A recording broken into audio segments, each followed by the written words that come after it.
magawa mo yung gusto mo, panalo ka na rin eh, di ba? Walang pumipigil sa'yo, walang magsasabi sa'yo ng, oh, di ka pwedeng lumalis dyan, di ka pwedeng lumabas dyan. Ano yung mga ganun-ganun? Sana ay magawa nyo rin pagdating ng panahon. Unahan ko lang kayo para at least magkaroon kayo ng inspirasyon na pwede palang gawin, kaya palang gawin. Kaya mo palang itodo ang pagiging masaya sa buhay ng 100%. Depende lang talaga kung paano mo gagamitin yung pananaw mo sa buhay, sa totoong buhay. Sabi ko nga, di ba, mahirap makamta ng simple kasi halos lahat ng mga tao ngayon puro pataasan ng ihi. Nakitang ganito si ganito, gusto kong maging ganyan din, ganyan. Hindi na tuloy nagiging maligaya yung puso nila kasi laging merong competition. Di ba, mas maganda na kung ano yung totoong trip mo, magawa mo siya, hindi yung dahil lang ginawa ni ganito, ginawa ni ganyan.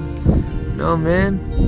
Kaya ako, kung ano yung mismong ako, yun ako. Gagawin ko yun ng buo kasi magkakaiba tayong mga tao eh, di ba? Hindi naman tayo pare-parehas ng trip sa buhay. Hindi naman natin pinaplano yung mga bawat araw na darating sa atin. Kung ano yung mapusuan natin sa bawat oras na dumarating, yun lang yung ginagawa talaga natin. Tumakas na tayo.